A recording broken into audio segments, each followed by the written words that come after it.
Magandang araw mga bata! Kamusta naman kayo ngayong araw? Ako na may natutuwa sapagkat ayos lang kayong lahat. Ngunit bago natin simulan ang araw na ito, tayo muna ay mananalangin. Mangyaring iyuko ang inyong mga ulo, ipikit ang inyong mga mata at pagdikitin ang inyong mga kamay. Panginoon, maraming salamat po sa mga biyayang ipinagkakaloob niyo po sa amin sa araw-araw. Maraming salamat po sapagkat nakarating po ng ligtas ang bawat isa sa amin. Naway bigyan niyo po ng katalinuhan at kalakasan ang mag-aaral na ito upang maintindihan po nila ng lubos ang aming tatalakayin ngayong araw. Ito lamang po ang aming samot dalangin sa matamis na pangalan ni Jesus. Amen. Ayan. Amen. Ngayon mga bata, bago kayo magsiupo, mangyaring pulutin muna ang mga kalat sa inyong mga upuan at ayusin ang inyong mga upuan. Ayan, maaari na kayong magsiupo. Ngayon mga bata, titignan ko muna kung may lumiban ba sa ating klase ngayong araw. Ayan, mukhang kumpleto naman kayong lahat sapagkat wala akong nakikitang bakante sa inyong mga upuan. Dahil yan, palakpakan nyo nga ang inyong mga sarili. Ayan. Ngayon mga bata, may inihanda akong tula sa inyo. Handa na ba kayong makinig at matuto? Ayan, mukhang ang lahat ay handa na. Kaya naman, basahin natin ang tula na ito. Una ay babasahin muna ni teacher at pangalawa naman, kayo ang magbabasa. Intindihin niyo ito mabuti at makinig sapagkat meron akong inihandang mga katanungan. Handa na ba ang lahat? Ayan, handa na ang lahat. Kung gayon ay basahin na natin.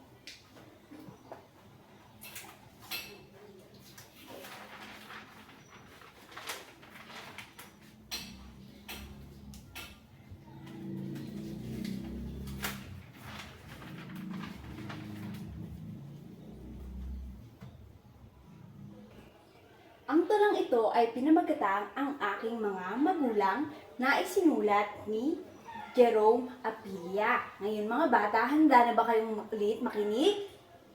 Ayan. Ang tulang ito ulit ay pinamagatang ang aking mga magulang. Huwaran kung sila ay tawagin. Espesyal sila sa buhay natin. Sila ang dahilan ng ating tagumpay. Sila ang tumutulong at umaagapay. Ako sa tuwina ay isang sisiw na munti. Walang kakayahan, mahina ang binti. Kayo ang dahilan ng aking hinga. Ako'y nabuo sa inyong kalinga. Sa aking pagtulog, sa gabing madilim, ako sa inyo'y humahalinghin. Hindi hahayaang lamok ay kagatin, pati na ang init inyong papawiin. Nanay, ikaw ang nagsilbing ilaw ng tahanan. Si tatay na superhero, tayo ay handang protektahan. Sina nanay at tatay, bituin ay kanila pang susungkitin.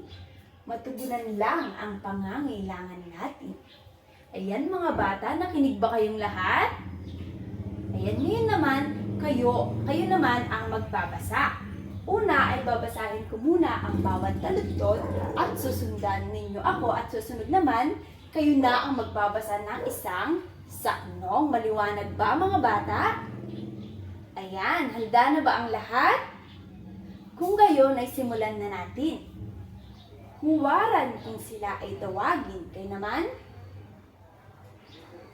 Espesyal sila sa buhay natin. Sila ang dahilan ng ating tagumpay. Sila ang tumutulong at umaagapay. Ayan. Ngayon naman, basahin ninyo na ang isang buong saknong.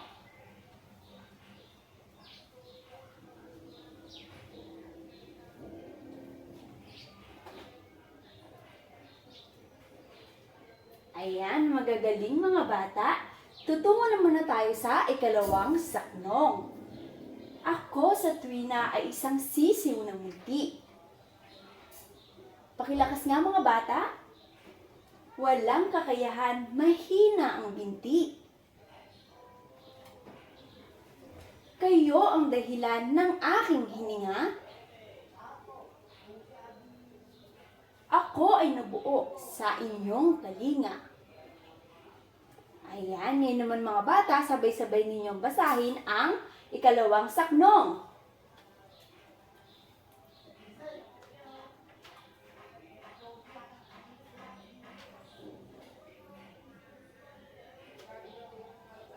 Ayan, magagaling mga bata. Ngayon, tutungo na tayo sa ikatlong saknong. Sa aking pagtulog sa gabing madilim. Pakilakas nga. Ako sa inyo'y humahalinghim.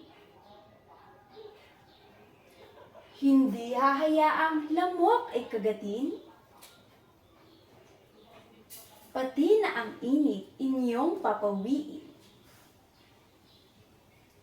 Ayan, ngayon naman mga bata, sabay-sabay niyo ang basahin ang ikatlong saknong. Ayan.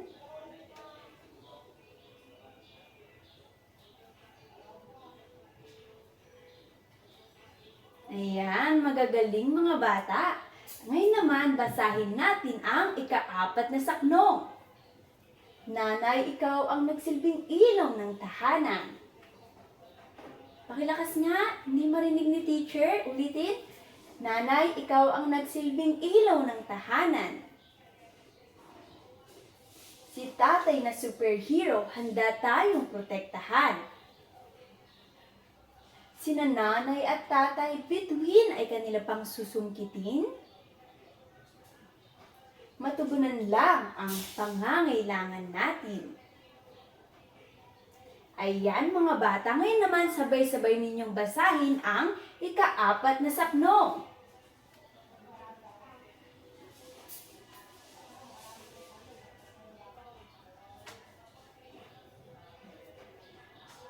Ayan, magagaling mga bata. Palakpakan nyo nga ang inyong mga sarili.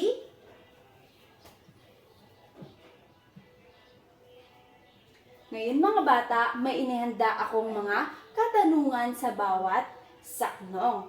Ngayon, bago natin simula ang katanungan sa unang saknong, meron muna akong nais itanong sa inyo. Mahalaga ba ang ating mga magulang? Dapat ba natin silang pahalagahan? Sige nga anak. Ayan, magaling. Palakpakan nyo nga. Mahalaga na pahalagahan natin ang ating mga magulang sapagkat sila ang nagbibigay ng Sila ang nagbigay ng buhay sa atin. Ayan, halos lahat naman dito ay pinapahalagahan ang ating mga magulang. Ang aking katanungan sa unang saknong, sino raw ang espesyal sa buhay natin base sa unang saknong? Ayan, tama. Ang espesyal sa buhay natin ay si nanay at tatay o ang ating mga magulang sapagkat sila ang nagbibigay sa atin ng buhay na mayroon tayo ngayon. Sila ang dahilan kung bakit nandito tayo sa ating paaralan. Ayan. Ikalawang katanungan, sino ang dahilan ng ating tagumpay? Sino raw ang dahilan base sa saknong una? Ayan, ang dahilan ng ating tagumpay ay ang ating mga magulang sapagkat nagsasakripisyo sila upang maabot lang natin ang ating mga pangarap sa buhay. Ayan. Ikatlong katanungan naman, bakit dapat nating pahalagahan ang ating mga magulang? Bakit nga ba dapat nating pahalagahan ang ating mga magulang? Sige nga anak. Ayan, magaling. Salamat sa pagsagot. Dapat nating pahalagahan ang ating mga magulang sapagkat sila ang nag-aalaga sa atin at nagbigay ng buhay sa ating mundong ibabaw. Ayan. At bago tayo magtungo sa ating katanungan sa ikalawang saknong, meron muna akong nais itanong sa inyo. Ang mga magulang mo ba ang nagpalaki sa iyo? O hindi, sino? Ayan, mukhang lahat naman kayo dito. Ang sagot nyo ay magulang ang nagpalaki sa inyo. Ngayon naman, tutungo na tayo sa mga inihanda kong katanungan tungkol sa ikalawang saknong. Ayan, ang unang tanong, sino ang tinutukoy sa salitang sisiw ng munti? Anak? Ayan, ang tinutukoy sa sisiw ng munti ay ang kayo o ang batang maliit. At ikalawang katanungan, sino ang tinutukoy niya sa dahilan ng kanyang paghinga? Sino nga ba base sa ikalawang saknong? Ayan, magaling mga bata, ang tinutukoy sa dahilan ng kanyang paghinga ay ang ating mga magulang sapagkat sila ang nagbigay sa buhay natin. At ang ikatlong katanungan sa ikalawang saknong ay, bakit mahalaga ang alaga ng ating mga magulang? Bakit nga ba? Sino ang nais sumagot? Sige nga, anak. Ayan, magaling. Mahalaga na ang alaga ng ating mga magulang sapagkat sila ang nagpalaki at mas nakakakilala sa atin sapagkat sila ang gumabay sa atin mula nung tayo ay maliit pa lamang, mula nung sanggol at hanggang ngayon. Palakpakan nyo nga ang inyong mga sarili. Ngayon, tutungo naman na tayo sa ikatlong saknong. Ngunit bago ko ibigay ang mga katanungan tungkol dito, nais ko munang tanungin, katabi nyo bang natutulog ang inyong mga magulang? Kung hindi, sino? Ayan, lahat naman kayo ay katabi ninyong natutulog ang inyong mga magulang. Alam ko na mula sanggol hanggang ngayon ay katabi nyo pa matulog ang inyong mga magulang. Ayan, tutungo na tayo sa katanungan sa ikatlong saknong. Unang katanungan, anong bahagi ng araw siya natulog? Anong bahagi daw ng araw natulog? Base sa ikatlong saknong. Sige nga, anak. Ayan, magaling. Natulog siya sa gabing madilim. Ayan, nakikita ko na naintindihan nyo nga ang ating tinalakay na tula ngayong araw. Ikalawang katanungan, anong insekto ang hindi hinahayaang kumagat sa kanya? Ano raw insekto ang hindi hinahayaang kumagat? Ayan, tama mga bata. Lamok ang hindi hinahayaang kumagat ng inyong mga magulang. Ayan, 'di ba kapag natutulog tayo, maraming lamok at ang minsan yung mga magulang natin nagsisindi pa sila ng katol o nag-i-spray para lang hindi tayo kagatin o hindi kayo kagatin ng mga lamok. Ayan. At ang ikahuling katanungan sa ikatlong saknong, ano ang pinapawi ng iyong mga magulang? Ano raw ang pinapawi? Sige nga, anak. Ayan, mahusay. Ang pinapawi ng ating mga magulang ay init. Lalo na kapag nawawalan ng kuryente, hindi ba? Pinapaypayan pa tayo ng ating mga magulang upang hindi natin maramdaman ang init. Ayan, magagaling mga bata. Dadako naman na tayo sa ika-apat na saknong. Ngunit bago ang lahat, meron muna akong nais itanong sa inyo.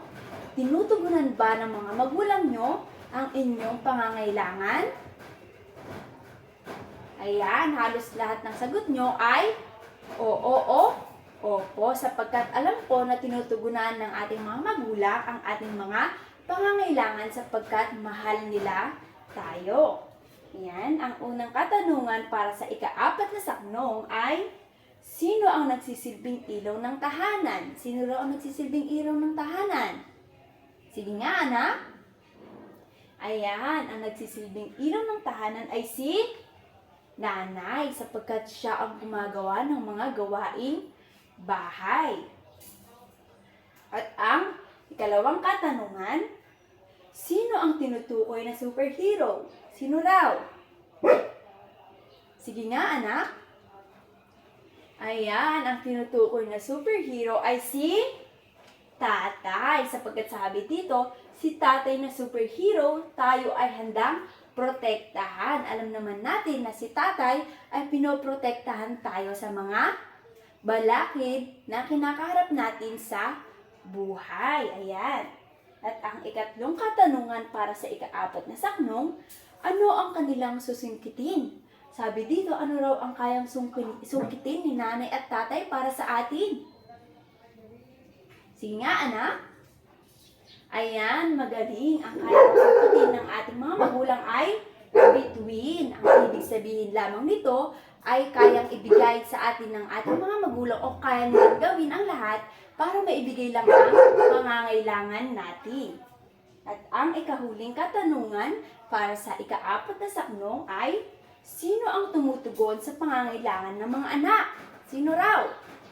Sige nga, anak. Ayan, mahusay.